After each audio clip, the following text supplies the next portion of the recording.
Ma fille a épousé un jeune millionnaire. Tout le monde les admirait.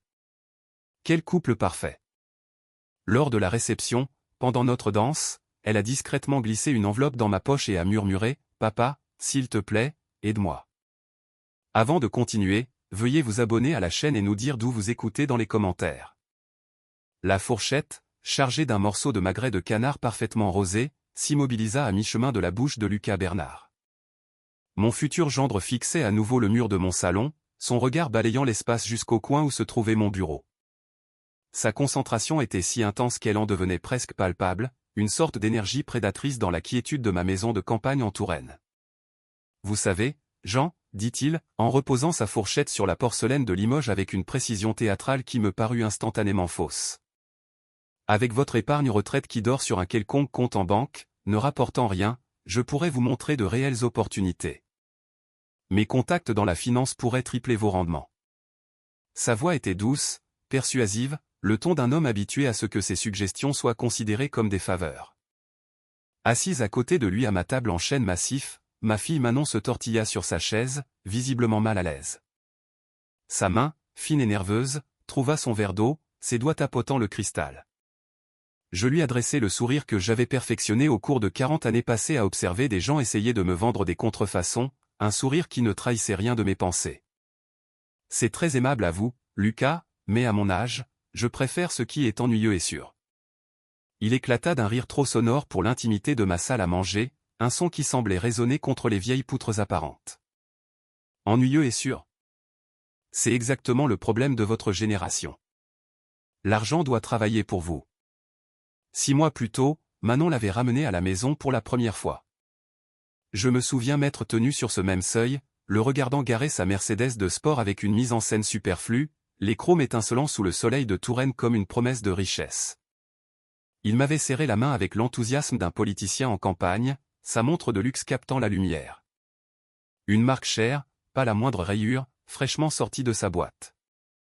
Tandis que Manon préparait le café, je l'avais observé arpenter ma maison à la manière d'un commissaire-priseur évaluant une succession, cataloguant et calculant mentalement la valeur de chaque objet. Un jeune loup de la finance qui a réussi, m'avait murmuré Manon dans la cuisine, ses yeux brillants d'un espoir qui me serra le cœur. Il a un bureau dans le quartier d'affaires de la Défense. J'avais hoché la tête, notant comment son costume de créateur tombait trop parfaitement, sans le moindre pli au poignet.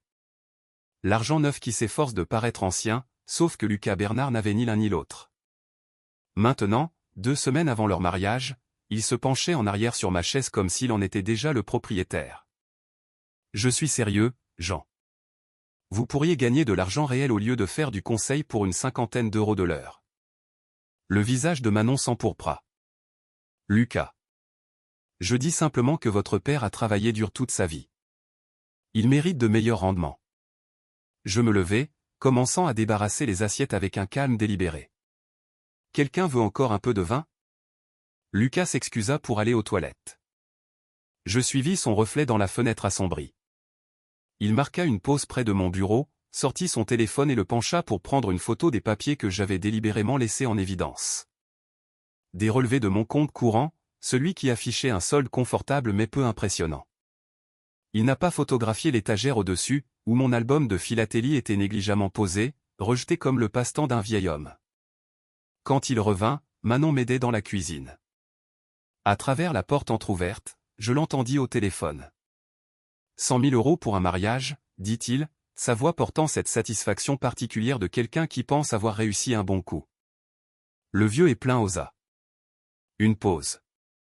Chloé, sans doute sa sœur, la nouvelle meilleure amie de ma fille. Sois patiente, confirma une voix de femme dans le haut-parleur. Manon est la clé. Je sais, dit Lucas. Elle me fait entièrement confiance.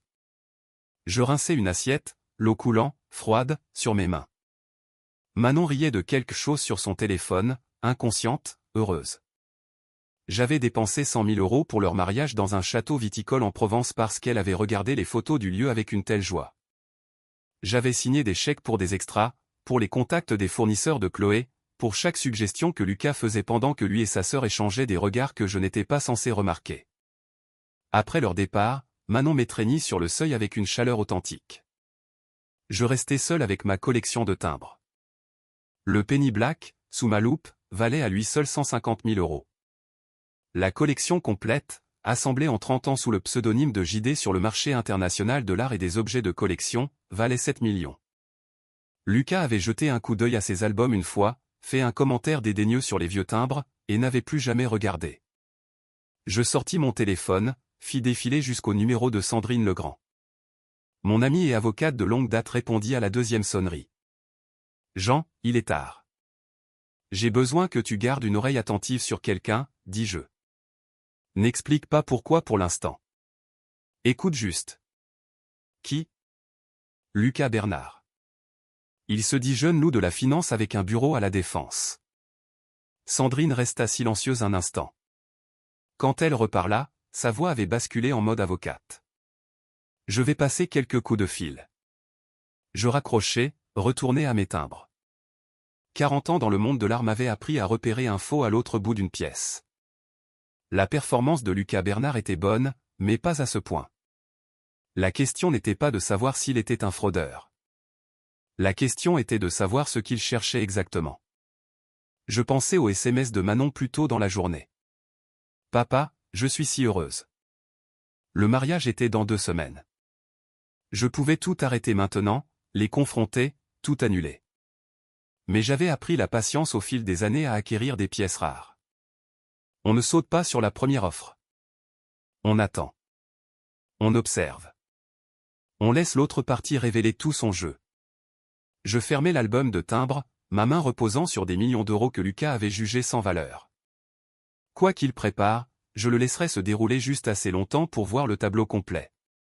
Ensuite, j'agirai. La partie était déjà en cours. Lucas ne savait tout simplement pas qu'il jouait contre un maître. Le château viticole en Provence semblait tout droit sorti d'un magazine de mariage. Des chênes centenaires, des allées de pierre, et des vues sur les vignobles s'étendant vers les collines. Le soleil de mars filtrait à travers les feuilles. Chaud mais pas trop. Un temps parfait que l'argent ne peut acheter mais que la chance offre parfois. 180 invités remplissaient la salle de réception. Les flûtes de champagne captaient la lumière. Les rires montaient par vagues qui auraient dû paraître joyeuses. Je me tenais au bord de la piste de danse, regardant ma fille Manon dans sa robe de mariée, et je sentis le malaise de toute cette situation s'installer dans ma poitrine comme une pierre. Elle était magnifique, radieuse, même. La robe lui allait parfaitement. Ses cheveux étaient relevés comme elle l'avait prévu depuis des mois. Mais quand l'orchestre commença à jouer et que les invités libérèrent la piste pour notre danse père-fille, je vis ce que personne d'autre ne voyait. Ses mains tremblaient alors qu'elle les posait sur mes épaules. « Papa » murmura-t-elle, son sourire figé pour les photographes. Je pris sa main, commençai la lente rotation attendue de nous. 200 yeux nous observaient. 100 000 € créant ce moment parfait, et les doigts de Manon tremblant contre les miens comme des ailes d'oiseau.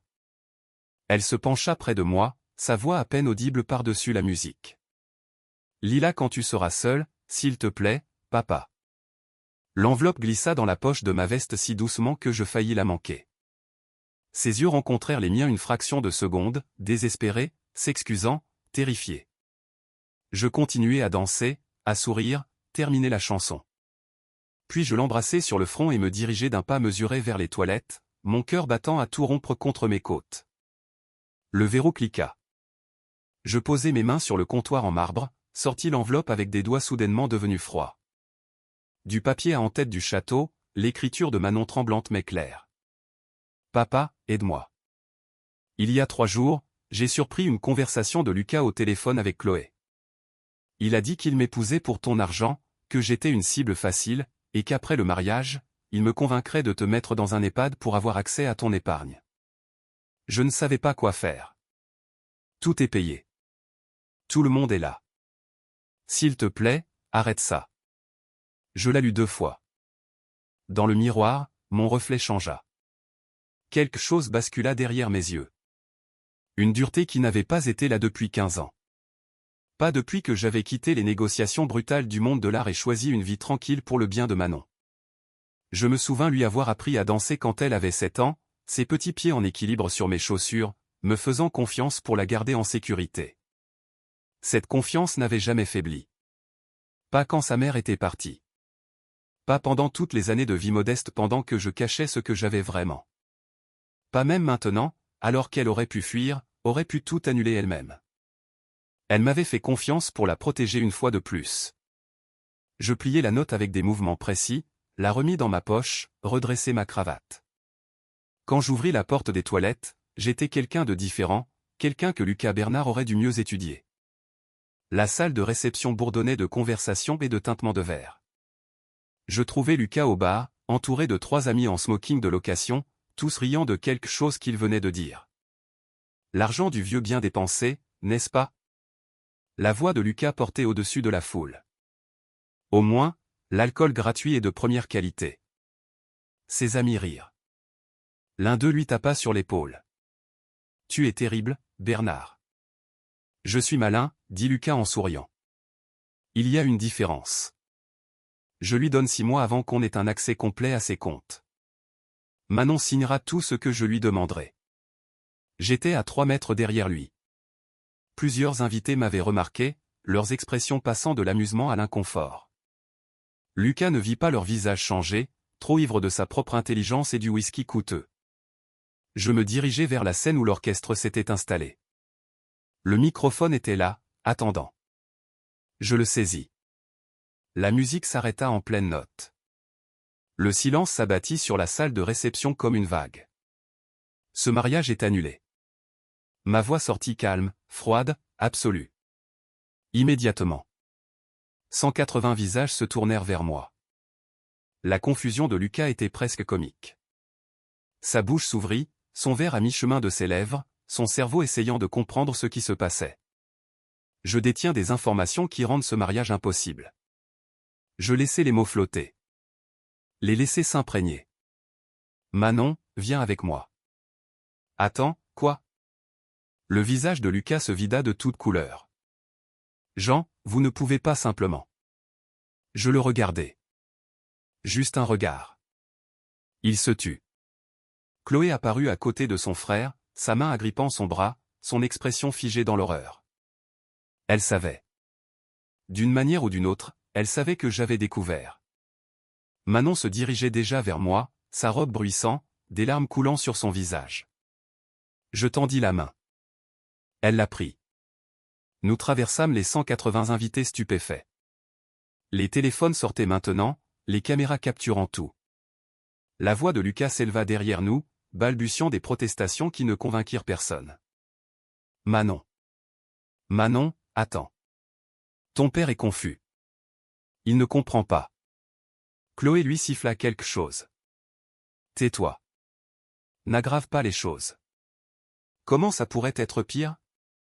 Il sait. D'une manière ou d'une autre, il sait. L'air du parking nous frappa, frais et pur. J'ouvris la portière de ma voiture pour Manon. Regardai une dernière fois en arrière vers l'entrée du château. Lucas en sortit en trombe. Chloé essayant de le retenir. Des invités se déversant à l'extérieur, les téléphones levés comme des témoins sur une scène de crime. Je m'éloignai. Dans le rétroviseur, Lucas à genoux sur le pavé. Le visage horrifié de Chloé. 180 personnes regardant son monde s'effondrer. Manon pleurait silencieusement sur le siège passager. Je tendis la main, serrai la sienne. Tout va bien se passer, dis-je simplement. Mais d'abord, ils doivent comprendre qu'ils ont fait une très grave erreur. La voiture s'engagea sur l'autoroute, laissant la région de Provence derrière nous. Je me suis réveillé à 5 heures le lendemain matin, ma chambre encore obscure. Manon dormait dans le couloir, dans sa chambre d'enfant, celle que j'avais gardée exactement comme elle l'avait laissée en partant à 25 ans. J'ai fait du café dans la cuisine silencieuse, les gestes rituels automatiques, tandis que mon esprit cataloguait ce qui devait se passer ensuite. Lucas Bernard avait tenté d'escroquer ma fille, avait prévu de me faire interner. Le mariage m'avait coûté 100 000 € que je ne reverrai jamais. Je me suis assis à mon bureau, j'ai sorti la note de Manon de la veille, je l'ai relue une fois de plus. Le papier tremblait légèrement dans ma main, non pas de peur, mais d'une fureur contrôlée qui avait besoin d'une direction, d'un but. J'ai envoyé un SMS à mon avocate et vieille amie, Sandrine Legrand. Besoin de te voir ce matin. Urgent. Sa réponse est arrivée en moins de 2 minutes. Mon bureau, 9 heures. Le cabinet d'avocat de Sandrine occupait le 15e étage d'un immeuble dans une rue du quartier d'affaires de la Défense. Je la connaissais depuis 30 ans, depuis qu'elle était une jeune collaboratrice et que je constituais ma collection d'art sous un pseudonyme. Elle m'avait aidé à structurer mon anonymat lorsque j'avais décidé de me retirer de ce monde, de vivre tranquillement pour le bien de Manon. Son bureau d'angle donnait sur la Seine, la lumière du matin transformant l'eau en argent. Elle s'est levée quand je suis entré, son expression déjà sérieuse. Sandrine avait un excellent instinct pour lire les urgences. Je lui ai tendu la note de Manon sans préambule. Elle l'a lue 2 fois, sa mâchoire se crispant. Abus de faiblesse sur personne vulnérable. C'est un crime en France. Mais nous avons besoin de preuves au-delà de cette note. Nous devons savoir à qui nous avons affaire. C'est pour ça que je suis là. J'ai besoin de tout sur Lucas Bernard et sa sœur Chloé. Sandrine a sorti un bloc-notes juridique, a commencé à écrire. Je vais commencer par les registres publics, les affaires civiles, les rapports de crédit accessibles. Mais Jean, si cela devient juridique, il y a des mesures de protection que nous devrions mettre en œuvre immédiatement pour vous et pour Manon. Tout ce qu'il faudra. Elle m'a regardé et j'ai vu la reconnaissance dans ses yeux. Elle se souvenait de qui j'étais vraiment, de ce que je valais vraiment. Ils ont choisi la mauvaise cible. Oui, ai-je dit. Ils l'ont fait. Cet après-midi-là, je suis allé chez mon voisin Pierre Lefebvre. Pierre avait 70 ans, retraité du journal Le Monde après 40 ans de journalisme d'investigation. Nous jouions aux échecs tous les mercredis soirs, depuis une décennie. Il a ouvert la porte dans son cardigan habituel, ses lunettes de lecture pendant à une chaîne autour de son cou. Jean, tu as une mine affreuse. Je peux entrer? Autour d'un thé dans son salon encombré, des livres partout, de vieux journaux empilés dans les coins, je lui ai tout raconté. Pas ma richesse cachée, juste les bases. Lucas avait tenté d'escroquer Manon, prévoyait de la manipuler pour me mettre dans un EHPAD, le désastre du mariage. Les instincts de journaliste de Pierre se sont activés immédiatement. Son regard s'est aiguisé, sa posture s'est redressée. Donne-moi 3 jours. S'il y a de la saleté, je la trouverai. Pierre, je ne peux pas te payer. Il m'a fait un signe de la main. Tu crois que je facturerai pour ça? Un petit con essaie d'interner mon partenaire d'échecs. J'ai encore des sources partout. Des contacts au palais de justice, accès à des registres financiers. C'est ce que je fais. Les 2 semaines suivantes se sont déroulées avec une efficacité brutale. Sandrine a appelé le 4e jour. Lucas a 3 prêts commerciaux en cours totalisant 1,5 million d'euros, tous auprès d'institutions différentes. Pierre est passé le 7e jour avec une impression d'un contact de la Côte d'Azur. Dette de jeu dans un casino de la Côte d'Azur, 800 000 euros via une ligne de crédit pour gros joueurs sur laquelle il a fait défaut. Sandrine de nouveau le 9e jour. Redressements fiscaux, 300 000 euros. Et Chloé Bernard a 400 000 euros de dettes provenant d'affaires immobilières ratées. Pierre a livré son dossier complet le 12e jour, posant un dossier Manille sur ma table de cuisine avec satisfaction. La Mercedes est en leasing. Le bureau à la Défense, 500 euros par mois pour un bureau en coworking. Sa start-up a fait faillite il y a 14 mois. Et voici la partie intéressante. Il était fiancé il y a 2 ans à une femme d'une famille riche de Neuilly-sur-Seine. Les fiançailles se sont terminées brusquement avec un accord confidentiel. J'ai ouvert le dossier, étudié la documentation. Déclaration de revenus, statut d'entreprise, documents judiciaires, rapport de crédit obtenu par les divers canaux légitimes de Pierre. Toute la vie frauduleuse de Lucas Bernard mise à nu en 50 pages. Il y a un schéma, ai-je dit doucement. Oh oui. Ce n'est pas son premier rodéo. Tu veux que je creuse plus? Pas encore. Laisse-moi réfléchir à la façon d'utiliser ça. Mi-avril, j'étais assis dans mon bureau à la maison avec des dossiers de preuves étalés sur mon bureau. Sandrine est venue ce soir-là avec des stratégies juridiques. Ordonnance restrictive, documentation de fraude, mesures de protection pour mes actifs. Pierre m'avait apporté les coordonnées de ses anciens collègues, travaillant toujours dans les journaux parisiens, des gens spécialisés dans les histoires de fraude commerciale. J'ai étudié la photo de Lucas d'une impression Facebook que Pierre avait incluse. Jeune, beau, sourire confiant. Le sourire de quelqu'un qui se croyait plus malin que tout le monde. Tu pensais que j'étais juste un vieil homme avec quelques économies, ai-je dit à la photo. Grosse erreur. Manon est apparue dans l'embrasure de la porte avec du thé. Papa, tu es là depuis des heures. J'ai fermé les dossiers. Juste de la paperasse. Elle a posé la tasse à côté de moi, a hésité. Ça va? Tu as été si silencieux. Je rassemble des informations. Quand on agit contre quelqu'un, il faut tout savoir. Agir contre? Qu'est-ce que tu prévois? J'ai regardé ma fille, 33 ans, institutrice, gentille et confiante et blessée par quelqu'un qui avait utilisé ses qualités contre elle. Justice, ai-je dit simplement.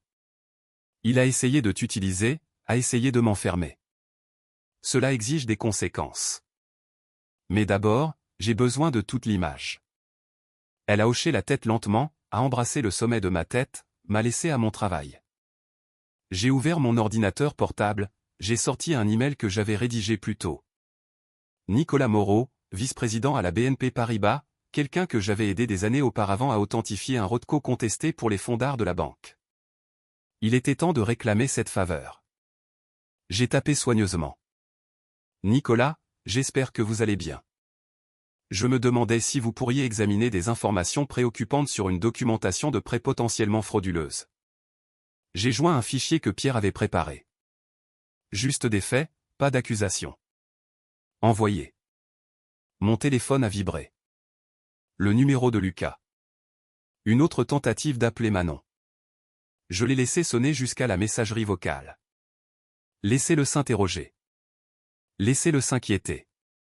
Le piège était tendu. Demain, la première pièce tomberait. 4 jours après le début de notre période d'enquête, ma sonnette a retenti à 10 heures du matin. J'ai vérifié le flux de la caméra sur mon téléphone. Lucas Bernard se tenait sur mon porche avec des fleurs de supermarché, le genre bon marché emballé dans du cellophane, pas les arrangements coûteux qu'il avait apportés lorsqu'il courtisait Manon. J'ai ouvert la porte mais ne l'ai pas invité à entrer. Jean. Son sourire semblait répéter. Je pense qu'il y a eu un terrible malentendu. Quoi que vous ayez entendu, quoi que Manon ait dit, nous pouvons arranger ça. J'aime votre fille. Pas de malentendu, ai-je dit, ma voix plate et froide. Pas d'arrangement, pas de seconde chance. Ne revenez pas. J'ai fermé la porte. À travers la fenêtre, je l'ai regardé rester là une minute entière, son visage passant par la confusion, la colère, le calcul. Il transpirait malgré la matinée fraîche. Ses vêtements semblaient aussi moins chers. Les marques de créateurs remplacées par des marques de grands magasins. La pression se manifestait déjà. Le 15 avril est arrivé avec une ironie parfaite. Le jour de la déclaration d'impôt, approprié pour un homme avec 300 000 € de redressements fiscaux. Nicolas Moreau de la BNP Paribas avait examiné mes informations préoccupantes et mené des enquêtes discrètes auprès des 3 institutions de prêt qui avaient accordé à Lucas ses prêts de démarrage. Toutes les 3 ont découvert simultanément que les demandes de prêt de Lucas contenaient des déclarations de revenus fabriquées et des documents fiscaux falsifiés. 3 lettres recommandées ont atterri dans la boîte aux lettres de Lucas en même temps. Je n'étais pas là pour le voir, mais la source de Pierre dans l'une des banques a décrit les appels téléphoniques qui ont suivi. La voix de Lucas passant de la confusion à la panique, exigeant de parler au superviseur, insistant sur le fait qu'il devait y avoir des erreurs. Il n'y avait pas d'erreur, juste 2,3 millions d'euros de prêts rappelés immédiatement, délai de 30 jours, ou faire face à des poursuites judiciaires et à une procédure de faillite. Lucas a appelé Chloé depuis le parking de la banque. Le contact de Pierre l'a entendu crier dans son téléphone à travers les portes vitrées. Ce soir-là, Chloé s'est présentée à ma porte. Je n'ai pas répondu, j'ai juste regardé à travers la caméra alors qu'elle sonnait à plusieurs reprises, laissant finalement une note manuscrite coincée dans le cadre de la porte. Nous devons parler de l'avenir de Manon. C'est entre adultes. Je l'ai déchiré en 2, je l'ai jeté. Le lendemain, une information anonyme a atteint l'ancien collègue de Pierre à la section économique du quotidien local. Juste des informations sur des schémas préoccupants dans le financement des startups locales et des autorités examinant des demandes de prêts potentiellement frauduleuses dans le secteur de la finance. Assez vague pour être légal, assez spécifique pour que les gens du cercle de Lucas fassent le lien. Sa réunion prévue avec un investisseur potentiel a été annulée par SMS. Le directeur de son espace de coworking a envoyé un email réexaminant les contrats de location en raison de plaintes de membres. La société de leasing de la Mercedes a envoyé un avis de retard de paiement. Son paiement automatique avait été rejeté. Tout se refermait. J'ai maintenu ma routine normale. Promenade matinale dans les forêts le long de la Loire. Échec avec Pierre le mercredi soir, préparation du dîner pour Manon, qui retrouvait lentement son équilibre. Pierre est passé samedi avec des mises à jour, parlant doucement pendant que Manon était sous la douche. Le bureau de votre ami ? Ils lui ont demandé de quitter les lieux. Trop de plaintes d'autres membres sur ses pratiques commerciales. Les nouvelles vont vite dans les petites communautés d'affaires, ai-je dit, surtout quand quelqu'un s'assure qu'elle voyage. Les yeux de Pierre pétillaient. Tu veux que je pousse plus fort ? Non. Laissons les choses se développer naturellement. Le désespoir rend les gens négligents. Il fera des erreurs. Ce soir-là, Manon et moi étions assis à la table de la cuisine avec du thé. Elle avait été silencieuse toute la journée, regardant son téléphone de temps en temps, comme si elle s'attendait à ce qu'il sonne. « Lucas est passé la semaine dernière, n'est-ce pas ?» a-t-elle demandé. La caméra de la sonnette a enregistré quelque chose. Il est passé. Je l'ai renvoyé. Comment te sens-tu par rapport à ça ? Elle resta silencieuse un instant. Soulagée. Triste aussi. Je pensais vraiment. Elle secoua la tête. Mais j'ai entendu ce qu'il a dit à Chloé. Je sais ce qu'il prévoyait. J'ai tendu la main sur la table, j'ai serré la sienne. Tu as été gentille. Il en a profité. C'est de sa faute, pas de la tienne. Souviens-toi de ça. Pendant ce temps, de l'autre côté du pays, Lucas et Chloé étaient en chute libre. Pierre avait un contact dans l'immeuble de Lucas, un agent d'entretien qui entendait parfois des conversations à travers les murs fins de son appartement dans la banlieue parisienne. Lucas faisant les 100 pas dans son salon à minuit. La voix de Chloé, aiguë de stress. Calculatrice sortie. Factures étalées sur sa table montrant des mathématiques impossibles. 3 institutions distinctes, avait dit Chloé. Le même jour. Quelqu'un a fait en sorte que ça arrive. Qui ? Le vieil homme. Le rire de Lucas était cassant. C'est un consultant à la retraite qui vit en Touraine. Quel pouvoir a-t-il ? Qu'est-ce qu'on sait vraiment de lui ? Je l'ai recherché. Les registres publics montrent une modeste pension, la sécurité sociale, de petits revenus de conseil. Il vit dans une maison qui vaut peut-être 500 000 €. Ce n'est personne. Mais le doute s'installait. Je pouvais le sentir. Comme on sent le temps changer. Ils ont décidé de contre-attaquer. De me poursuivre pour dommages émotionnels suite au mariage annulé. L'idée de Chloé, probablement. Elle était légèrement plus intelligente que son frère. Il paiera pour éviter la publicité, avait-elle dit.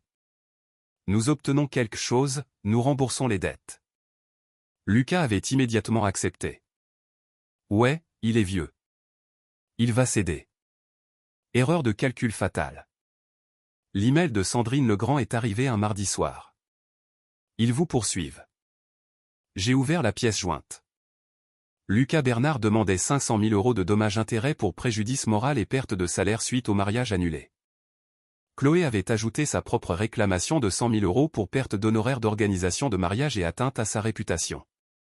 J'ai commencé à rire vraiment, un son qui semblait étrange après des semaines de tension contrôlée. Manon est apparue dans l'embrasure de mon bureau, inquiète. Papa. J'ai levé les yeux, essuyant mes larmes. Ils viennent de faire la plus grosse erreur de leur vie. Ils m'emmènent au tribunal. Son visage s'est affaissé. Ce n'est pas drôle. Ne t'inquiète pas. Je souriais encore. Ils ont apporté un couteau à un combat de pistolet et ils ne savent même pas que je suis armé. J'ai transféré le procès à Sandrine avec une seule ligne. Il est temps de leur montrer à qui ils ont affaire. Sa réponse est arrivée immédiatement. Enfin. J'attendais ça. J'ai fermé mon ordinateur portable, j'ai regardé autour de mon modeste bureau. L'estampe de Kay Saring sur le mur. Manon pensait que c'était un poster. Elle ne savait pas que c'était un original valant plus que toute la réclamation de Lucas. Ma collection de timbres dans des albums sur l'étagère. 7 millions d'euros de rareté philatélique déguisée en passe-temps de vieil homme. Demain, le vrai combat commencerait et Lucas Bernard n'avait absolument aucune idée de ce qui l'attendait. Manon vivait avec moi depuis près d'un mois.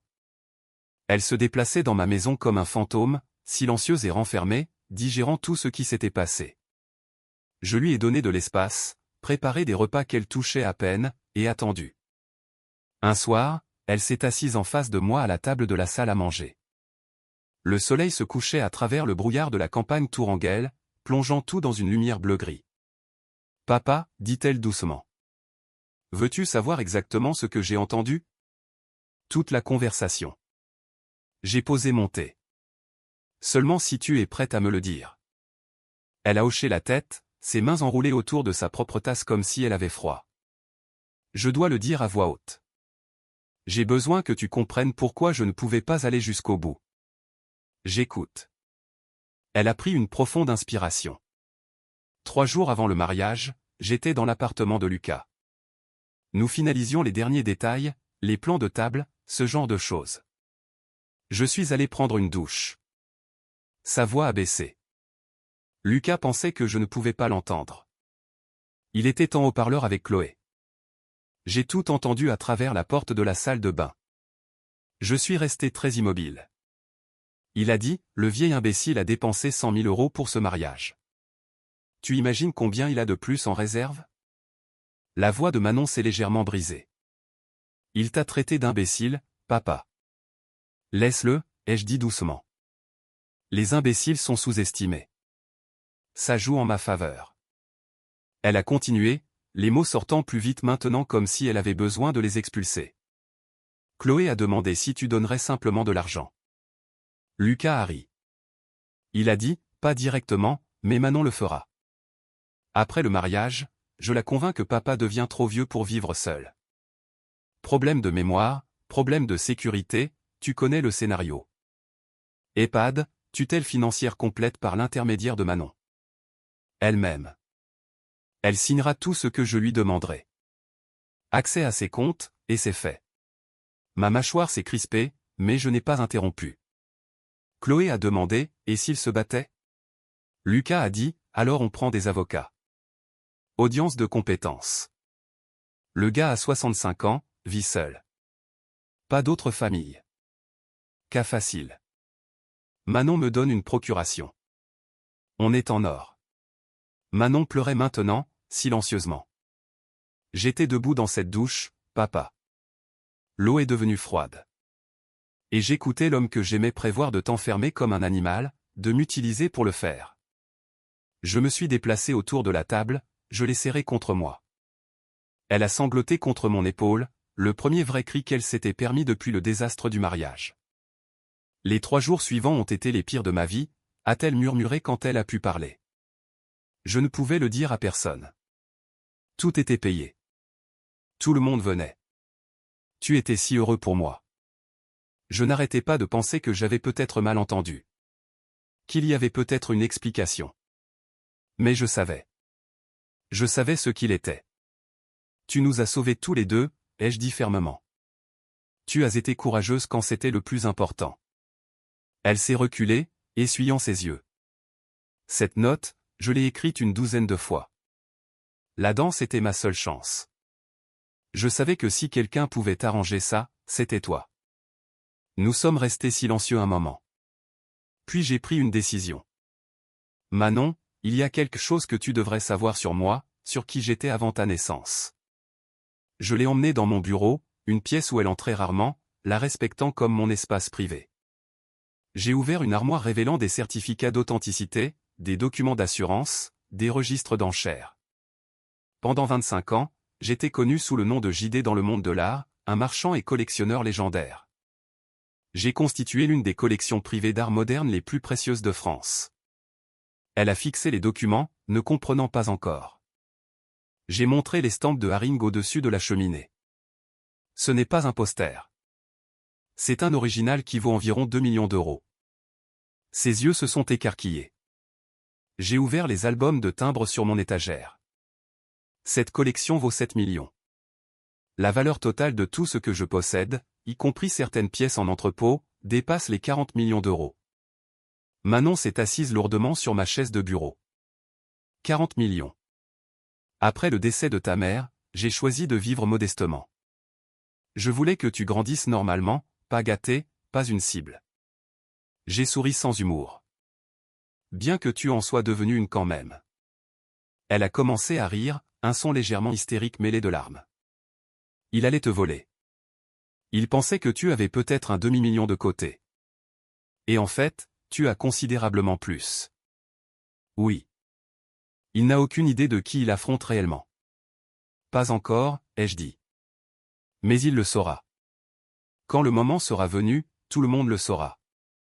Elle m'a regardé avec de nouveaux yeux, voyant non seulement son père, mais quelqu'un d'autre entièrement, quelqu'un capable de choses qu'elle n'avait jamais imaginées. Qu'est-ce que tu vas faire? J'ai pensé à la voix de Lucas sur cet enregistrement, prévoyant de m'enfermer, prévoyant d'utiliser l'amour de ma fille comme une arme. Ce que j'aurais dû faire dès que j'ai soupçonné que quelque chose n'allait pas. Je vais m'assurer qu'il n'essaie plus jamais ça avec la famille de quelqu'un d'autre. Et je vais leur apprendre à tous les deux que la sagesse l'emporte sur la jeunesse à chaque fois. Comment puis-je aider? J'ai souri. Documente tout. S'il te contacte, enregistre-le si c'est légal, ou note exactement ce qui a été dit. J'ai déjà commencé après le mariage. Il a appelé 5 fois avant que je le bloque. J'ai sauvegardé les messages vocaux, les SMS aussi. Malin. C'est exactement ce dont nous avons besoin. Tu es plus forte que tu ne le penses, ma chérie. Elle m'a serré à nouveau dans ses bras, cette fois, non pas en pleurant, mais avec férocité. Papa, je suis désolé. Je l'ai fait entrer dans nos vies. Arrête. Tu es tombée amoureuse de celui qu'il prétendait être. C'est un escroc professionnel. Ce n'est pas ta faute. Mais s'il réessaie avec quelqu'un d'autre? Je l'ai tenu à bout de bras, je l'ai regardé dans les yeux. Il ne le fera pas. Quand j'en aurai fini, Lucas Bernard ne pourra plus escroquer même un biscuit chinois. Je te le promets. Plus tard dans la nuit, après que Manon se soit couchée, épuisée émotionnellement mais aussi soulagée, je me suis assis seul dans mon bureau.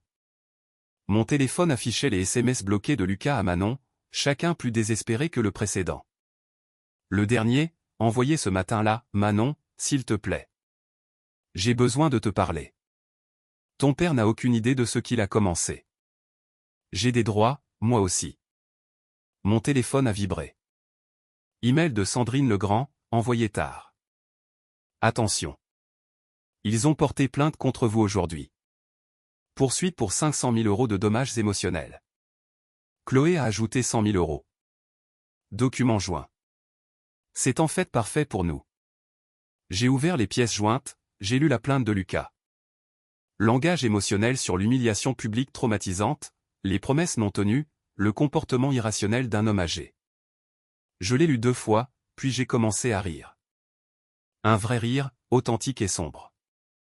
Lucas pensait que menacer d'une action en justice effraierait un vieil homme et le pousserait à un accord. Il pensait que 500 000 € me feraient partir tranquillement. Il n'avait aucune idée qu'il venait de me donner l'arme parfaite. J'ai transféré les documents à Pierre. Tu vas apprécier ça. Puis j'ai envoyé un SMS à Sandrine. Détruisons-les. Je me suis assis dans une pièce valant des dizaines de millions et j'ai pensé à un escroc qui avait essayé d'enfermer un lion. Demain, le vrai jeu commencerait. L'huissier est arrivé pendant le petit déjeuner. Documents officiels, enveloppe épaisse, sceau du tribunal de grande instance de Paris. Lucas Bernard contre Jean Dubois. Réclamation de 500 000 € pour infliction intentionnelle de détresse émotionnelle, rupture de promesse, humiliation publique. Addendum de Chloé Bernard, 100 000 € pour perte d'honoraires d'organisation de mariage et dommages professionnels. Manon regardait nerveusement pendant que je lisais la plainte. J'étais calme, trop calme. J'ai appelé Sandrine. Ils m'ont poursuivi. Sa voix était joyeuse. Je sais. J'ai déjà les documents. Peux-tu venir à mon bureau dans 1 heure? On va bien s'amuser. Chez Morrison et Associés, la salle de conférence de Sandrine donnait sur le quartier d'affaires de la Défense. des tours de verre et d'acier s'étendant vers Paris. Elle a étalé le procès de Lucas sur la table polie. C'est le plus beau cadeau qu'il pouvait nous faire. Ses yeux brillaient de satisfaction professionnelle. En intentant un procès, ils ont ouvert la porte à la e-discovery. Nous pouvons tout réquisitionner. Relevés bancaires, communication, relations passées. Et nous contre-attaquons avec des accusations d'abus de faiblesse sur personnes vulnérables. C'est un crime en France. À quelle vitesse peux-tu agir? J'ai déjà déposé une demande d'ordonnance restrictive d'urgence ce matin. L'audience a lieu cet après-midi. Le juge va adorer ça. Elle a sorti la transcription de l'enregistrement de Manon, les preuves que Pierre avait compilées, la documentation des dettes de Lucas, les demandes de prêts frauduleuses, le schéma avec son ex-fiancée précédente. Nous contre-attaquons pour 5 millions, a déclaré Sandrine. Et oui, je suis sérieuse. Le code pénal sur l'abus de faiblesse ciblant une personne de 65 ans ou plus. Les peines incluent des accusations criminelles, des dommages-intérêts civils jusqu'à 3 fois le préjudice réel, plus les honoraires d'avocat. Vous avez 65 ans.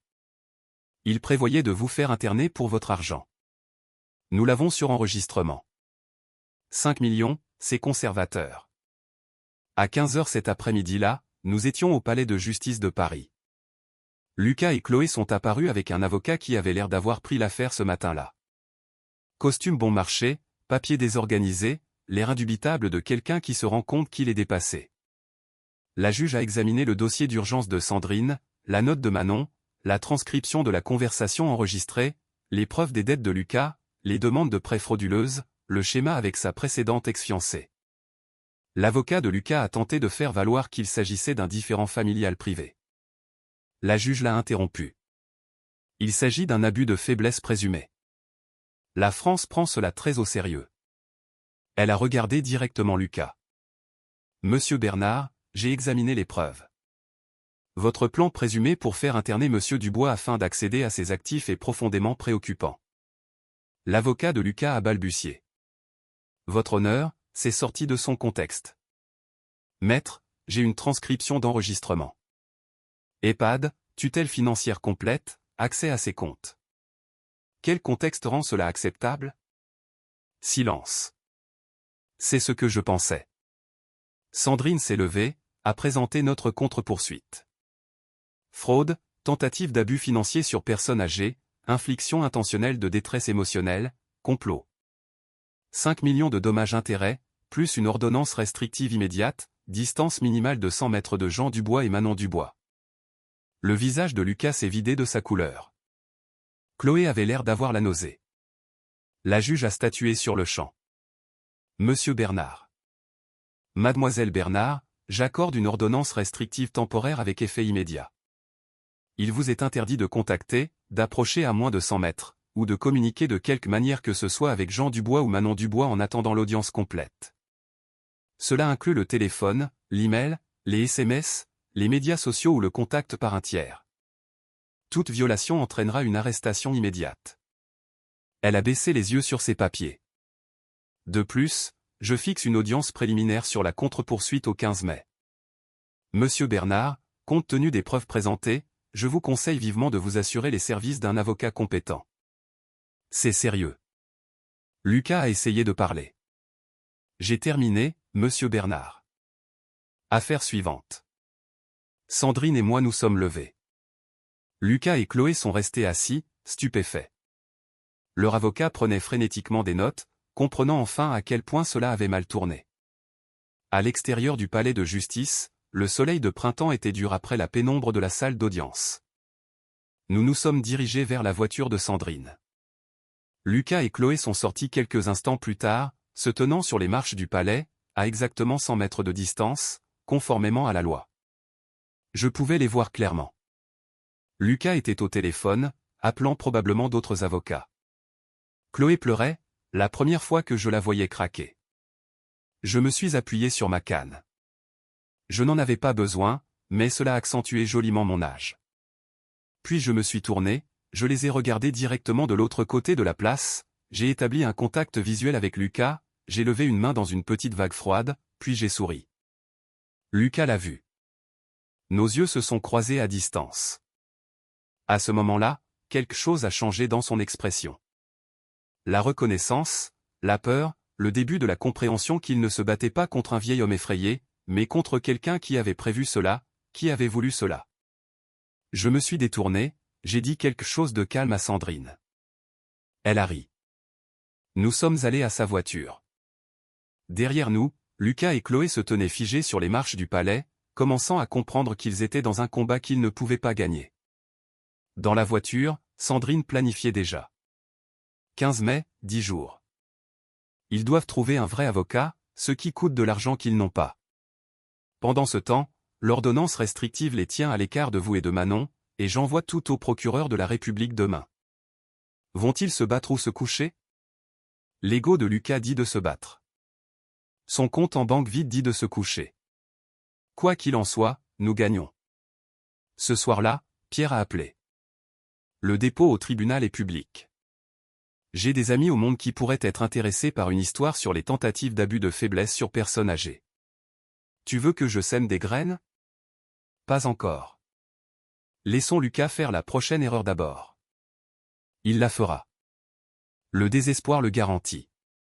Après avoir raccroché, je me suis assis avec ma collection de timbres, j'ai examiné un timbre rare de l'époque victorienne d'une valeur de 150 000 € à travers ma loupe. Main stable, esprit clair. Lucas et Chloé commençaient à réaliser qu'ils avaient cherché querelle à quelqu'un qui avait de la patience, des ressources et rien à perdre. L'ordonnance restrictive signifiait qu'ils ne pouvaient pas s'approcher. La contre-poursuite signifiait qu'ils perdaient de l'argent qu'ils n'avaient pas. La date du tribunal le 15 mai signifiait qu'ils avaient 10 jours pour trouver une solution à une situation impossible. J'ai placé le timbre soigneusement dans son étui de protection. J'avais construit cette collection au fil des décennies avec patience et précision. Démonter la vie de Lucas Bernard nécessiterait les mêmes compétences, et j'avais tout mon temps. Lucas, en revanche, avait 10 jours avant que tout ne s'effondre. Le compte à rebours était lancé, et je regardais chaque seconde. 3 jours après l'audience, la chronique de Pierre Lefebvre parut dans Le Monde. Le titre était « Abus de faiblesse sur les aînés, une menace croissante en France ».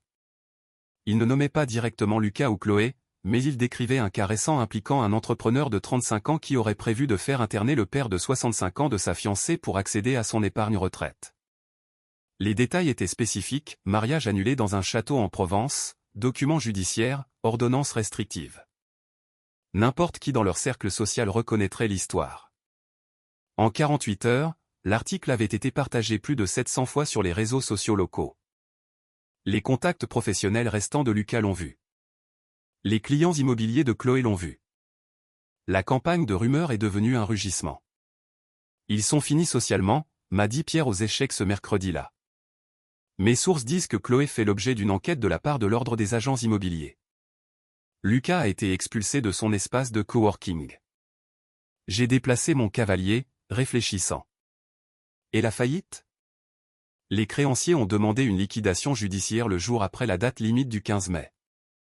Tout ce qu'ils ont, ce qui n'est pas grand-chose, est liquidé. Pierre a capturé mon fou. La Mercedes a été saisie la semaine dernière.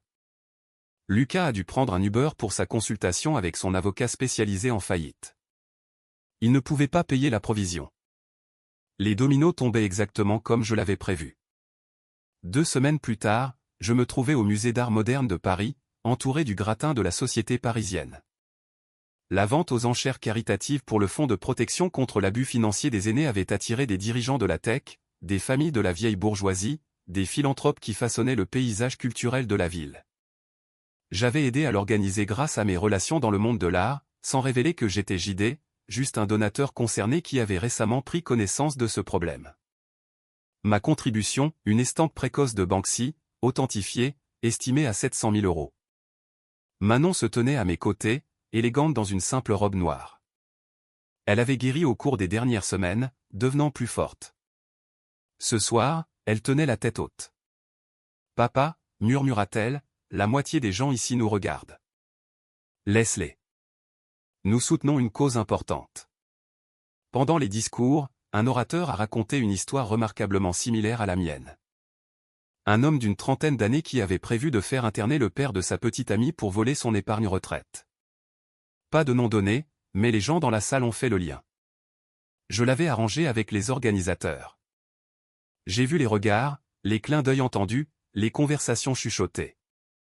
Lucas et Chloé n'étaient pas là, bien sûr, mais ils verraient les publications sur les réseaux sociaux demain, les photos de la foule scintillante, l'œuvre de Banksy, les gens discutant de l'abus sur les aînés avec des implications précises. Ce Banksy que tu as donné, dit Manon plus tard, examinant le catalogue de la vente. Il valait 700 000 € selon l'estimation. Lucas pensait que tu avais peut-être un demi-million au total. Tu viens de donner plus que ça. J'ai souri. C'est allé à une bonne cause, et ça a marqué les esprits. Le lendemain matin, Sandrine a appelé avec des mises à jour. Lucas et Chloé ont tous deux déposé le bilan séparément. Coup intelligent de la part de Chloé. Elle essaie de se distancier de lui légalement. Et notre contre-poursuite? Le tribunal de commerce a la priorité, mais notre jugement reste. Ils ne pourront jamais le payer, mais ça les suivra pour toujours. Crédit détruit, emploi impacté. Ils sentiront ça pendant des années. Je n'essaie pas de leur soutirer de l'argent.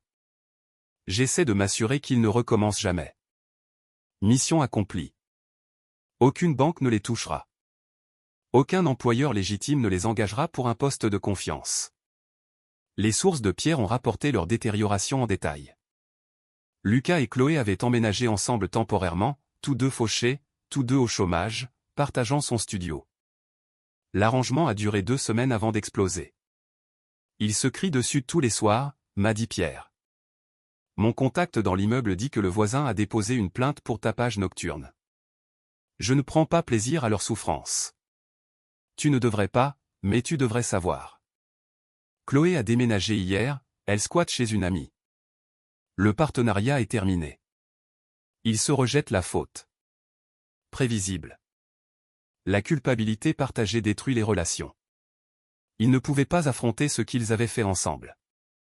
Puis la lettre de Lucas est arrivée. Manon me l'a apportée, son expression incertaine.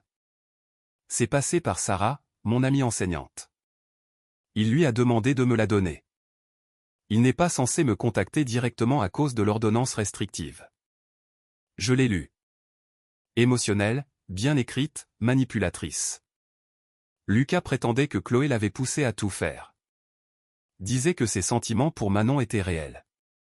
Suppliait pour une rencontre pour s'expliquer. Manon observait mon visage. Je pense le rencontrer, juste pour lui permettre de tourner la page. Chaque instinct protecteur criait, non, absolument pas. C'est dangereux. Il va la manipuler. Mais je me suis souvenu du conseil de Sandrine des semaines auparavant. Tu ne peux pas la protéger éternellement. Elle doit faire ce choix et voir qui il est vraiment. J'ai pris une décision difficile. Tu es une adulte. C'est ton choix. Mais si tu le rencontres, c'est dans un lieu public, en plein jour, et je serai tout prêt. Elle a hoché la tête lentement. Un bistrot parisien rue des Martyrs, samedi après-midi. J'ai appelé Pierre. J'ai besoin de toi au café. Enregistreur discret pour la sécurité. Je suis déjà en train de le prévoir. Puis à Sandrine. L'ordonnance restrictive si Manon initie le contact? C'est légal. Oui, mais s'il devient menaçant, c'est un motif d'arrestation. Je préviendrai la police de la situation. Samedi est arrivé. Je me suis positionné en face du bistrot dans ma voiture, où Manon pouvait me voir par la fenêtre. Pierre était assis à l'intérieur à une table d'angle avec un journal et un équipement d'enregistrement discret. Nous avions convenu d'un signal. Si Manon posait sa tasse de café au bord de la table, j'entrais immédiatement. À travers la vitrine du café, j'ai vu Lucas arriver le premier. Il avait l'air terrible. Mal rasé, vêtements usés, les yeux cernés. Quand Manon est entrée, il s'est levé avec ce qui semblait être de vraies larmes. Je ne pouvais pas entendre la conversation, je ne pouvais qu'observer le langage corporel. Attendre. Faire confiance à la force de ma fille. 15 minutes passèrent. 20. Puis Manon se leva brusquement, posa sa tasse au bord de la table. J'étais hors de la voiture et je traversais la rue avant qu'elle n'atteigne la porte. Elle a marché droit vers moi, son expression claire et résolue. Pas en pleurs, pas secouée. Les yeux clairs. Nous sommes montés dans la voiture, nous sommes assis en silence. Finalement, elle a parlé. Tu avais raison sur toute la ligne. Il m'a demandé de te soutirer de l'argent. Même maintenant, fauché et désespéré. Tout tournait autour de l'argent. J'ai pris sa main. Je suis désolé que tu aies dû voir ça. Je ne suis pas désolé. J'avais besoin de le voir moi-même. Maintenant, je sais. Pierre a appelé alors que nous rentrions à la maison. J'ai tout sur l'audio. Il a violé l'esprit de l'ordonnance restrictive en essayant de l'utiliser pour t'atteindre. Et il a admis avoir entendu des rumeurs sur ta richesse. Ce soir-là, Sandrine a appelé. Le procureur porte plainte, fraude fiscale, escroquerie au prêt, tentative d'abus de faiblesse sur personne âgée. Ils veulent que vous témoigniez. Audience préliminaire dans 3 semaines. Devrais-je expliquer mes ressources? Si l'avocat de Lucas essaie de prétendre que vous exagérez, oui. C'est là que la révélation de JD se produira. C'est votre choix. Manon écoutait. Elle m'a fait un signe de tête. Fais-le, papa. Fais savoir à tout le monde qui tu es vraiment. Tu t'es caché assez longtemps. J'ai décidé. Je témoignerai pleinement. Faisons-leur savoir qui est JD. Sandrine a fait une pause. Ça fera la une. Votre réputation dans le monde de l'art deviendra publique. Bien. Peut-être qu'un autre jeune escroc y réfléchira à 2 fois avant de cibler quelqu'un qu'il suppose faible à cause de son âge. Après l'appel, je me suis assis dans mon bureau, entouré de mes trésors cachés. Basquiat, Haring, Banksy, des timbres rares valant des millions. Pendant 15 ans, j'avais caché cela pour protéger Manon. Maintenant, le révéler protégerait les autres. Le témoignage serait mon dernier coup, non pas depuis l'ombre, mais en pleine lumière. Manon arriva au bistrot parisien rue des Martyrs à 14 heures. Lucas était déjà là, transformé par rapport à l'entrepreneur poli qu'il avait courtisé. Mal rasé, des vêtements qui flottaient sur sa silhouette, des cernes sombres creusées sous ses yeux comme des ecchymoses. Il se leva à son entrée, des larmes, réelles ou jouées, emplissant ses yeux. Manon, merci de me donner cette chance. Elle s'assit, sa posture gardée. Pierre Lefebvre était à 2 tables de là, absorbé par son journal, l'enregistreur actif dans la poche de sa veste.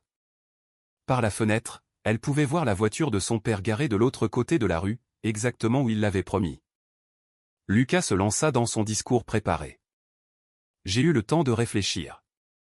À ce que j'ai fait, à ce que je suis devenu. Sa voix se brisa authentiquement. Chloé, elle a tellement poussé. Elle n'a toujours pensé qu'à l'argent, au statut. Je me suis laissé entraîner dans ses plans. Mais mes sentiments pour toi étaient réels. Sont réels. Il tendit la main vers la sienne sur la table. Elle ne la retira pas immédiatement, mais ne rendit pas non plus le geste. Lucas, j'ai entendu ce que tu as dit à Chloé. Le plan de l'EHPAD, m'utilisé pour contrôler mon père. Comment expliques-tu ça? Il avait répété cette réponse. Je jouais un rôle pour elle. Elle me mettait la pression.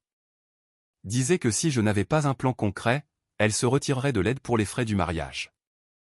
J'ai dit ce qu'elle voulait entendre. Je ne l'ai jamais pensé. Presque convaincant. L'expression de Manon s'adoucit légèrement. La note que j'ai donnée à mon père. C'était la chose la plus difficile que j'ai jamais faite. Je t'aimais. Et je t'aime. Lucas se pencha en avant, l'intensité remplaçant les larmes. On peut tout recommencer. Peut-être pas ici, pas à Paris, mais quelque part. Je reconstruirai ma vie. Je te le prouverai. Puis il a fait l'erreur. Ton père, il n'est pas ce qu'il semble, n'est-ce pas? J'ai entendu des choses, des rumeurs sur l'argent, l'art, les collections. C'est vrai? Ses yeux s'aiguisèrent malgré la performance de contrition. Parce que si c'est le cas, Manon, si seulement tu lui parlais, lui expliquais que j'ai changé, que j'ai besoin d'aide pour me remettre sur pied. Ce ne serait pas pour moi. Ce serait pour nous, pour notre avenir. Le moment se cristallisa pour Manon avec une clarté parfaite. Elle se leva calmement, posa sa tasse de café au bord de la table, le signal préarrangé, et parla avec une assurance qui la surprit même elle. Ça n'a jamais été à propos de moi. Ni il y a 6 mois, ni au mariage. Ni maintenant. Tu ne m'aimes pas, Lucas. Tu aimes ce que tu penses pouvoir obtenir à travers moi. La façade de Lucas se fissura comme de la porcelaine tombée. Il se leva, sa voix s'élevant. Manon, attends. Tu ne comprends pas la pression sous laquelle je suis. Ton père m'a détruit. Il a des millions. Des millions. Et il me laisse crever de faim. Les gens dans le café se tournèrent pour le regarder. J'ai juste besoin d'une chance. Juste un peu d'aide. Manon se dirigea vers la porte, sa voix portant à travers l'espace soudainement silencieux. Ne me contacte plus. N'écris pas. N'appelle pas. C'est fini. Elle traversa la rue jusqu'à la voiture de son père, monta sur le siège passager. Ils restèrent assis en silence pendant qu'elle digérait ce qui s'était passé. Finalement, elle parla. Tu avais raison sur toute la ligne. Il m'a demandé de te soutirer de l'argent. Même maintenant, même après tout, c'était à propos de l'argent. Jean couvrit sa main de la sienne. Je suis désolé que tu aies dû voir ça. Mais je suis fier de toi d'y avoir fait face. Je ne suis pas désolé. J'avais besoin de le voir moi-même. Si j'avais simplement cru ta parole, une partie de moi se serait toujours demandé. Maintenant, je sais. Son téléphone sonna alors qu'il rentrait. La voix de Pierre était tranquillement satisfaite. J'ai tout sur l'audio. Il a violé l'esprit de l'ordonnance restrictive en essayant de l'utiliser pour t'atteindre et il a admis avoir enquêté sur ta richesse. C'est utilisable. Garde-le en lieu sûr. Après que Manon ait quitté le café, Lucas retourna à son studio. La rage et l'humiliation brûlant à travers la performance soignée qu'il avait construite. Il appela Chloé. Elle est au courant pour l'argent. Quelqu'un lui a dit que le vieil homme est riche. Vraiment riche. On a visé le mauvais niveau. On aurait dû voir plus grand, mieux planifié. La voix de Chloé était tranchante comme du verre. Il n'y a pas de nom. Tu as tout gâché. Même au café, tu n'as pas pu t'en empêcher. Tu as dû demander de l'argent. Des amis communs ont tout vu. Tu es pathétique. C'était ton idée. Tu as trouvé Manon, et tu l'as mal exécutée. J'en ai fini, Lucas. Ne m'appelle plus. Sa voix devint glaciale. Quand le bureau du procureur appellera, je coopérerai. Je ne vais pas tomber pour tes erreurs. Elle raccrocha. Lucas s'assit seul dans l'appartement qui était devenu sa prison. Tout perdu, argent, réputation, sa sœur. Toute chance de sauver quoi que ce soit. Son téléphone sonna. Le bureau de l'aide juridictionnelle le rappelait au sujet de l'enquête fiscale. Monsieur Bernard, j'ai examiné votre cas. Les preuves de demande de prêt frauduleux sont substantielles. Des accusations d'évasion fiscale sont probables. Vous risquez une peine de prison. Les murs se refermaient. Ce soir-là, Sandrine appela Jean avec la nouvelle qui l'attendait. Le procureur porte plainte. Fraude fiscale, escroquerie au prêt. Ils veulent que vous témoigniez à l'audience préliminaire. 3 semaines en juillet. Devrais-je expliquer qui je suis, mes ressources? Si l'avocat de Lucas essaie de prétendre que vous êtes juste un vieil homme vindicatif, qui exagère la menace, oui. Vous devrez établir votre situation financière réelle et pourquoi son plan était crédible. Sandrine fit une pause. C'est là que la révélation de JD se produit, Jean. Au tribunal, pour le compte-rendu. C'est votre choix. Faites-le ou je peux essayer de le garder sous scellé. Jean regarda Manon, qui avait écouté. Elle hocha fermement la tête. Fais-le, papa. Fais savoir à tout le monde qui tu es vraiment. Tu t'es caché assez longtemps. Lucas pensait que tu n'étais personne. Montre-lui. Montre à tout le monde la vérité. Jean prit sa décision. Je témoignerai pleinement. Faisons-leur savoir qui est JD. J'en ai fini de me cacher. Ça fera la une, prévint Sandrine. Le monde couvrira l'audience. Votre réputation dans le monde de l'art deviendra publique. Bien. Peut-être que ça aidera quelqu'un d'autre. Peut-être qu'un autre jeune escroc y réfléchira à 2 fois avant de cibler quelqu'un qu'il suppose faible à cause de son âge. Après l'appel, Jean s'assit dans son bureau, entouré de la collection qu'il avait constituée au fil des décennies. Un Basquiat sur un mur, un Haring au-dessus de la cheminée, des timbres rares dans des albums protecteurs. Chacun un trésor qu'il avait chassé et acquis avec patience et précision. Pendant 15 ans, il avait caché ce monde pour donner à Manon une enfance normale. Maintenant, le révéler servirait un plus grand dessein, la protection des autres, un avertissement aux prédateurs qui voyaient l'âge comme une faiblesse. Le témoignage serait son dernier coup, non pas depuis l'ombre où il avait opéré en tant que JD pendant tant d'années, mais en pleine lumière, revendiquant son identité et son pouvoir. Lucas Bernard avait essayé d'enfermer un lion, pensant avoir trouvé un vieil homme sans défense. Dans 3 semaines, dans une salle d'audience, Jean lui montrerait exactement quel genre de prédateur il avait réveillé. Le jeu était presque terminé, et Jean tenait toutes les pièces. L'audience de liquidation judiciaire était routinière jusqu'à ce que Lucas me voie dans le public. Il était assis à la table de la défense pendant que le syndic examinait son dossier de liquidation. 2,3 millions de dettes, des actifs, un ordinateur portable, quelques vêtements, rien de valeur. Les demandes de prêts frauduleux étaient en cours d'examen quand Lucas m'a remarqué assis 3 rangées derrière. Il s'est levé brusquement, sa chaise raclant bruyamment dans la salle d'audience silencieuse. C'est de sa faute, sa voix s'est brisée de désespoir. Ce vieil homme a détruit ma vie. Il a annulé mon mariage, a retourné ma fiancée contre moi, a appelé mes créanciers, a ruiné ma réputation. Tout ça parce que c'est un retraité aigri et seul qui ne supportait pas de perdre sa fille. La juge, une femme d'une 50aine d'années aux cheveux gris acier, a appelé à l'ordre. Sandrine s'est levée en douceur. Votre honneur, Monsieur Bernard fait des allégations graves. Peut-être que Monsieur Dubois devrait être autorisé à répondre et à clarifier sa situation réelle. La juge m'a étudié. Monsieur Dubois, veuillez vous approcher de la barre des témoins. J'ai avancé, j'ai été assermenté, j'ai pris place. Lucas me foudroyait du regard depuis sa table, respirant fort. Monsieur Dubois, a dit la juge, veuillez expliquer votre relation avec cette affaire. J'ai parlé calmement, délibérément. Je suis Jean Dubois. J'ai 65 ans. Je vis dans un village en Touraine. Ces 15 dernières années, j'ai vécu modestement pour offrir à ma fille une enfance normale. J'ai marqué une pause. Mais Monsieur Bernard se trompe sur qui je suis. Lucas s'est penché en avant.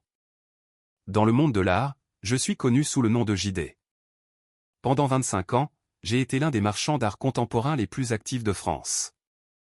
J'ai constitué une collection privée évaluée à plus de 40 millions d'euros. La salle d'audience est devenue silencieuse. La bouche de Lucas s'est ouverte. J'ai continué, ma voix stable. Monsieur Bernard a ciblé ma fille, croyant que j'étais un retraité vulnérable avec de modestes économies.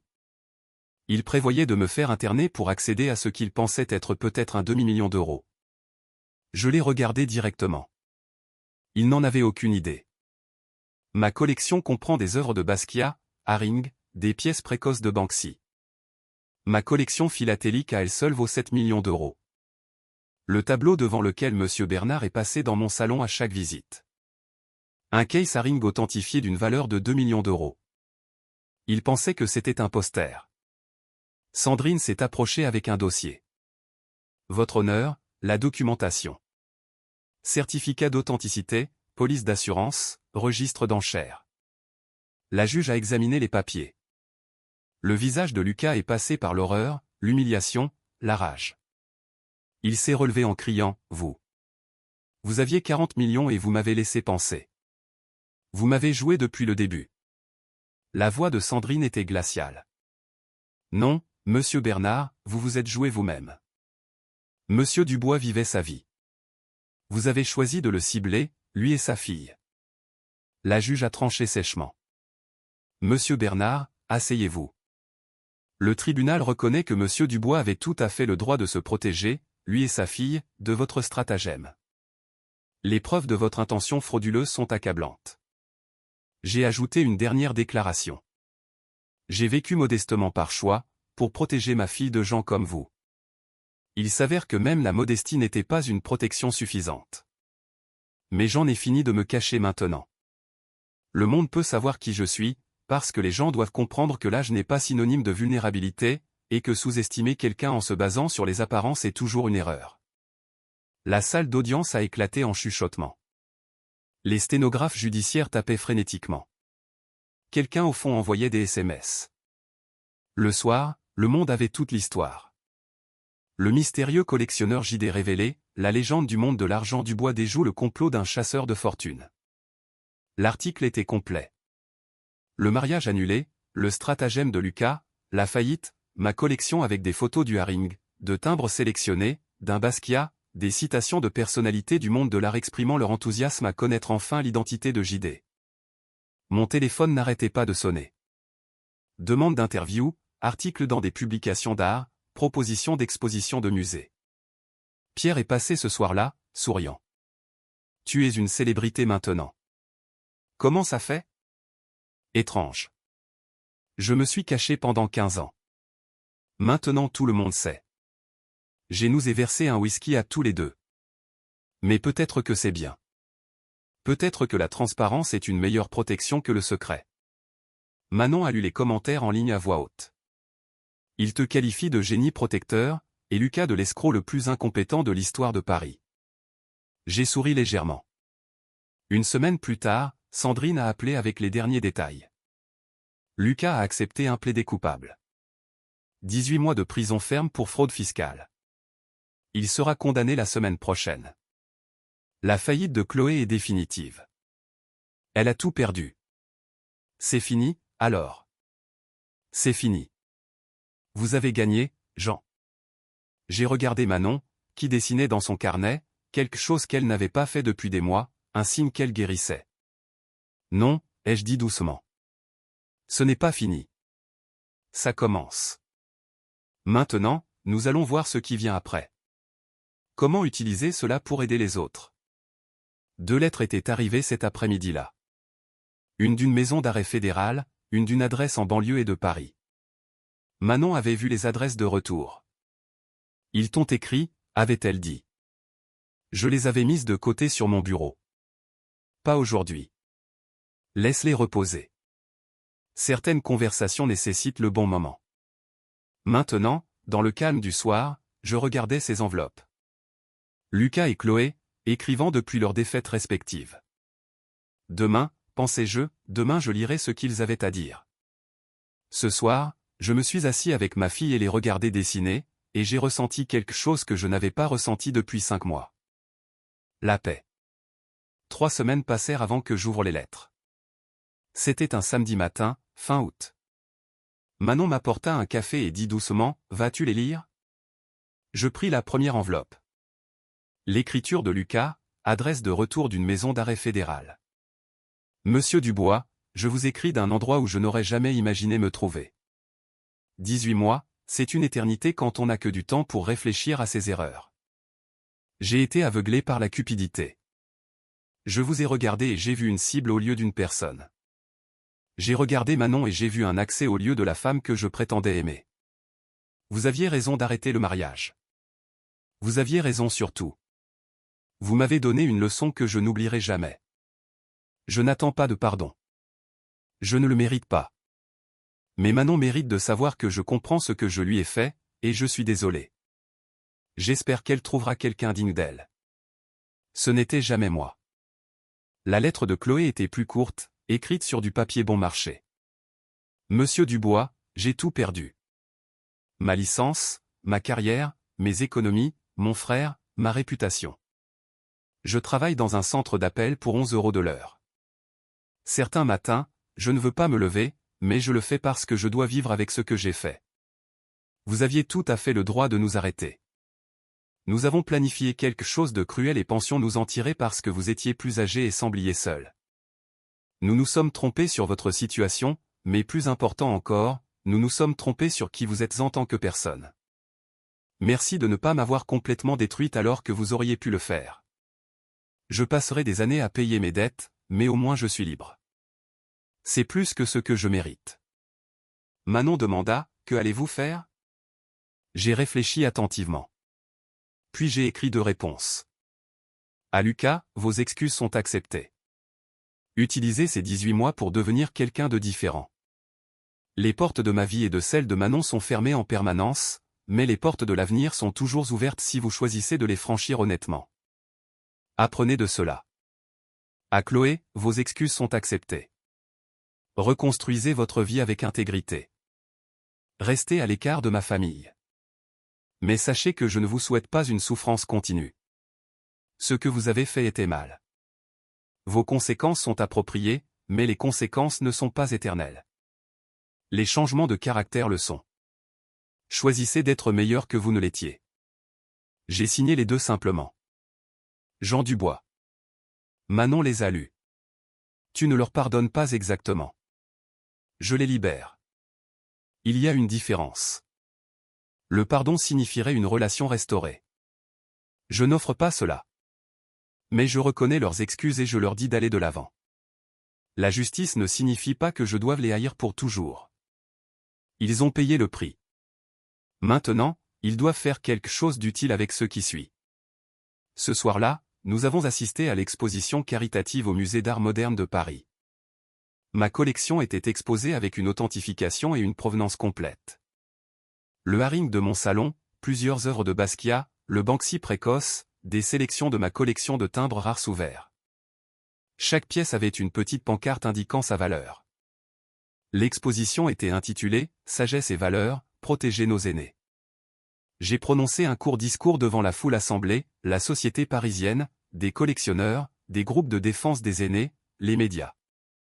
J'ai caché cette collection pendant 15 ans pour protéger ma fille. Puis quelqu'un a essayé d'utiliser ma fille pour me voler. Quoi qu'il en soit, je vous montre cela ce soir non pas pour me vanter, mais pour faire valoir un point. Les apparences sont trompeuses. L'âge ne signifie pas la vulnérabilité. La gentillesse ne signifie pas la faiblesse. Ne sous-estimez pas les gens et ne vous en prenez pas à ceux que vous pensez incapables de se défendre. Parfois, ils se défendent parfaitement. Les applaudissements ont rempli la galerie. Plus tard, j'ai regardé Manon parler avec Léo Martin, le jeune conservateur du musée qui avait aidé à organiser l'exposition. Début de la trentaine, véritablement enthousiaste pour l'art, posant des questions intelligentes sur la provenance et la philosophie de la collection. Il se voyait depuis quelques semaines. Je l'avais remarqué mais n'avais rien dit, la laissant faire ses propres choix. Il expliquait la signification d'une pièce de Basquiat. Et Manon souriait. Vraiment souriait. Pas le sourire forcé qu'elle portait avec Lucas. Pierre s'est approché, suivant mon regard. C'est le conservateur, n'est-ce pas? Il a l'air mieux que le dernier. Nettement mieux. Il n'a pas posé de questions sur ma valeur nette une seule fois. Pierre a ri. La barre est basse, mais c'est juste. Sandrine nous a rejoints. Alors, JD, maintenant que vous êtes public, quelle est la prochaine étape? Je pense à rendre ce fonds permanent. Peut-être créer une fondation, utiliser la collection pour enseigner aux gens comment se protéger. Cela semble être un meilleur héritage que de rester dans mon salon. L'exposition s'est terminée. Manon et moi sommes rentrés ensemble. Je suis fier de toi, papa. Tu aurais pu simplement appeler la police. Au lieu de cela, tu leur as donné une leçon qu'ils n'oublieront jamais, tu as protégé d'autres personnes d'eux, et tu as transformé tout cela en quelque chose de positif. J'avais des ressources qu'ils n'attendaient pas. Tout le monde n'en a pas. C'est pourquoi le fonds est important, pour aider les gens qui n'ont pas 40 millions d'euros pour se protéger. À la maison, je suis retourné à mon bureau, j'ai sorti une nouvelle acquisition, un timbre Penny Black de 1840 que j'avais acheté aux enchères pour 300 000 euros. Je l'ai examiné à travers ma loupe, le détail incroyable, même après 185 ans. J'ai pensé aux 5 derniers mois, le mariage annulé, l'enquête, les batailles juridiques, la révélation de JD, la victoire. Mais surtout, j'ai pensé à Manon. En sécurité, en train de guérir, apprenant à faire confiance à nouveau, mais plus prudemment. Le timbre est allé dans sa pochette de protection. L'album s'est fermé. La vie continue. Je ne me cache plus. Les personnes qui ont essayé de m'utiliser vivent avec les conséquences de la sous-estimation de la sagesse, de l'expérience et de l'amour d'un père. La meilleure vengeance, réalisais-je, n'était pas de les détruire. C'était de bien vivre, ouvertement, et de m'assurer qu'ils ne pourraient plus jamais le refaire. C'est la justice. C'est suffisant. À travers la fenêtre, les lumières de Paris scintillaient dans le crépuscule. Quelque part dans cette ville, Lucas était en prison, apprenant de dures leçons. Chloé travaillait tard dans un centre d'appel. Il vivait avec les conséquences, mais il vivait. C'est la grâce. L'album sur l'étagère contenait des millions en timbres. Les murs contenaient des millions en art. Mais le vrai trésor était dans la pièce d'accent grave côté. Ma fille, en sécurité, heureuse et sage maintenant. C'est la victoire qui compte. J'ai éteint la lumière du bureau et me suis dirigé vers le son du rire de Manon. Si vous aimez cette histoire, veuillez aimer cette vidéo, vous abonner à la chaîne, et partager vos impressions sur cette histoire dans les commentaires. Pour écouter l'histoire suivante, cliquez sur la case à gauche. Merci d'avoir regardé.